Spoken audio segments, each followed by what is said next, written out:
ตำรวจกวดคนเข้าเมืองจังหวัดหนองคายของประเทศไทยทำการจับกลุ่มชาวสปป.ลาวที่รับโอนเงินให้กับบัญชีม้าและเหตุเป็นเครือข่าย Time to share D+ ผลิตภัณฑ์ปกป้องตับจากเครื่องดื่มแอลกอฮอล์สบายดีท่านผู้ชมกลับมาพบกับรายการทำทูแสสำหรับหัวข้อข่าวที่เราอยากจะนำเสนอในวันนี้ก็คือเป็นข่าวที่เกิดขึ้นอยู่เพื่อนบ้านของเราก็คือเกิดขึ้นที่ประเทศไทยเนาะแต่ว่าเป็นคนลาวเราที่ว่าไปถูกจับอยู่พุ่นซึ่งในของข่าวเขาได้มาจากแฟนเพจออนไลน์น้องคายโดยสังว่าเพิ่นเอาลงไว้น่าสนใจก็คือตำรวจของไทยก็คือตม.นี่แหละเข้าไปจับกลุ่มสาวสปป.ลาวที่ว่าเป็นบัญชีม้าให้กับคนไทยในการโอนเงินในวันที่24พฤศจิกายนปี2025ที่ผ่านมาตำรวจกวดคนเข้าเมืองจังหวัดหนองคายพร้อมด้วยเจ้าหน้าที่ที่เกี่ยวข้องเขาจับกลุ่มนางเนกพรหมสารอายุ26ปีเป็นคนสัญชาติลาวตามหมายจับของศาลอาญาของประเทศไทยก็คือเลขที่6743/2568ลงวันที่19พฤศจิกายนปี2025สำหรับข้อกล่าวหาที่โดนก็คือร่วมกันในการฉ้อโกงที่มีลักษณะเป็นปกติก็คือร่วมกันโดยสุจริตหรือว่าโดยการหลอกลวงนำเข้าสู่ระบบคอมพิวเตอร์ที่บิดเบือนหรือว่าปลอมแปลงบ่ว่าจะทั้งหมดหรือว่าบางส่วนหรือว่าข้อมูลคอมพิวเตอร์อันเป็นเท็จโดยการที่น่าจะเกิดความเสียหายแก่บุคคลใดหนึ่งสมคบกันโดยการตกลงตั้ง2คนขึ้นไปตั้งแต่2คนขึ้นไปเพื่อเหตุผิดในเรื่องของการฟอกเงินและก็ได้มีการกระทำผิดฐานเรื่องของการฟอกเงินย้อนว่าเหตุผลที่ได้มีการสมคบร่วมกันในการฟอกเงินให้ขบวนการอาชญากรรมที่เป็นอันตรายต่อสังคมและที่มาของคดีบัญชีม้าดังกล่าวก็คือเหตุการณ์มันเกิดขึ้นในไทยเดือนกันยายนปี2025โดยมีผู้เสียหายชื่อเท่ากอบใส่เดชฮานมาแจ้งความ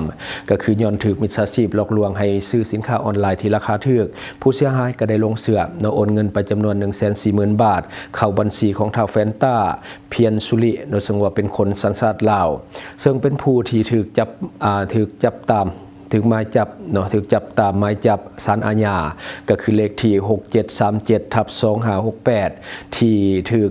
ขึ้นบัญชีดำแล้วในปัจจุบันต่อมาก็คือพบว่ามีการกระจายเงิน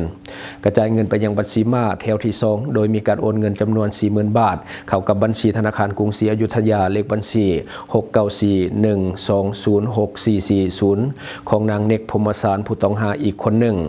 นางเนกพรหมสารได้ให้การว่าครอบครัวของตนเองก็คือรับแลกเปลี่ยนเงินตาอยู่แล้วอยู่ที่นครหลวงเวียงจันทน์ในครั้งที่มีปัญหานี้ผู้ต้องหาได้ติดต่อกับชายขออภัยกับหญิงสาวลาวชื่ออีก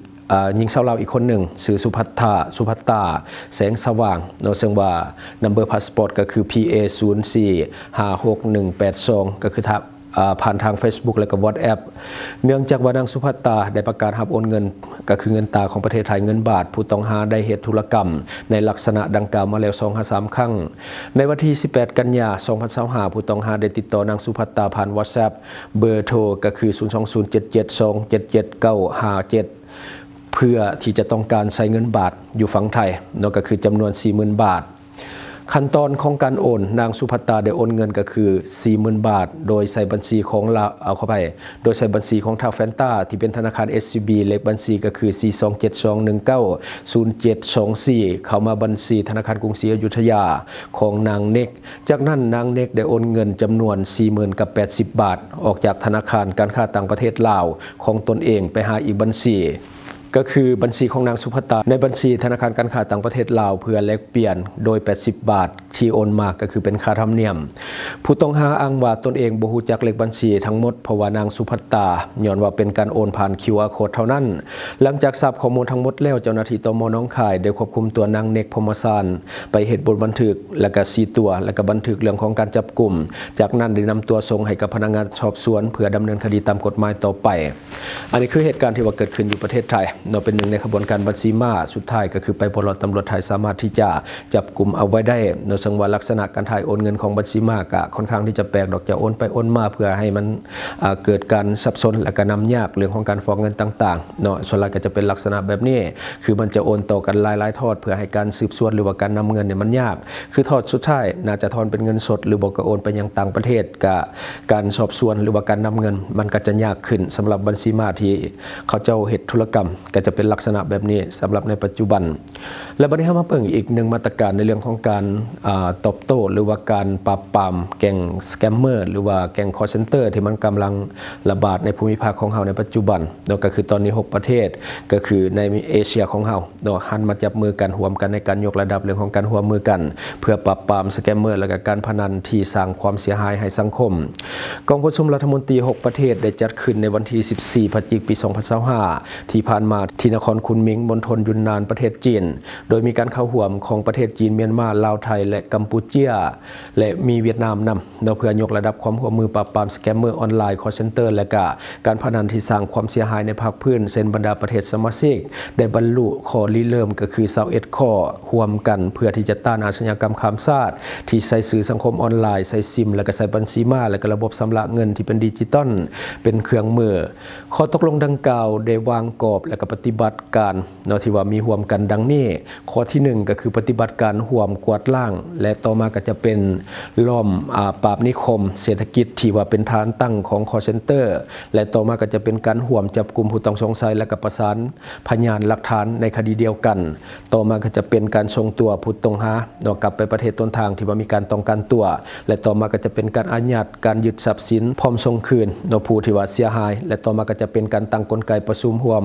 อย่างเป็นทางการทั้ง6ฝ่ายและต่อมาก็จะเป็นการจัดตั้งกลไกระดับรัฐมนตรี6ชาติประจำด่านปราบสแกมเมอร์และต่อมาก็จะเป็นประชุมประจำปีหมุนเวียนเปลี่ยนกันเป็นเจ้าภาพและต่อมาก็จะเป็นการจัดประชุมระดับกอง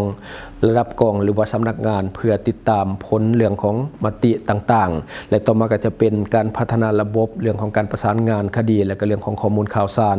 และต่อมาก็จะเป็นการจัดทำ2ทางแลกเปลี่ยนข้อมูลเรื่องของแพลตฟอร์มบัญชีม้าดิจิตอลและต่อมาก็จะเป็นการวางแผนเรื่องของมาตรฐานในเรื่องของการสอบสวนด้านดิจิตอลและต่อมาก็จะเป็นการติดตามเส้นทางเรื่องของการเงินเพื่อที่จะเชื่อมต่อคดีข้ามชายแดนต่อมาก็จะเป็นการขยายเครือข่ายเรื่องของการร่วมมือกับองค์การระหว่างประเทศและต่อมาก็จะเป็นเรื่องของการสนับสนุนปฏิบัติการร่วมระดับภาคพื้นอย่างต่อเนื่องและต่อมาอีกก็จะเป็นกรณีเรื่องของการศึกษาและก็การเก็บกำดูแลเทคโนโลยีการสื่อสารการชำระเงินและต่อมาก็จะเป็นการเฮ็ดเวียกร่วม NGO บริษัทเทคโนโลยีปิดเว็บไซต์ปิดเบอร์โทรและก็ปิดบัญชีพร้อมสร้างแคมเปญหลากหลายภาษาและต่อมาก็จะเป็นเรื่องของการร่วมเดินหน้าภายใต้ขอบเรื่องของการร่วมมือแม่น้ำคลองล้านสร้างและต่อมาก็จะเป็นทุกประเทศใส่กฎหมายภายใต้การปราบสแกมเมอร์ในเขตของตนเองและต่อมาก็จะเป็นการยึดถือแนวความคิด global security and governance เป็นทิศทางร่วมและต่อมาก็จะเป็นการเฮ็ดเวียกภายใต้หลักนิติธรรมความโปร่งใสและก็ผลประโยชน์ร่วมของทุกชาติอันนี้ก็คือเรื่องราวของการร่วมกัน6ประเทศในเรื่องของการปราบสแกมเมอร์ก็คือร่วมกับจีน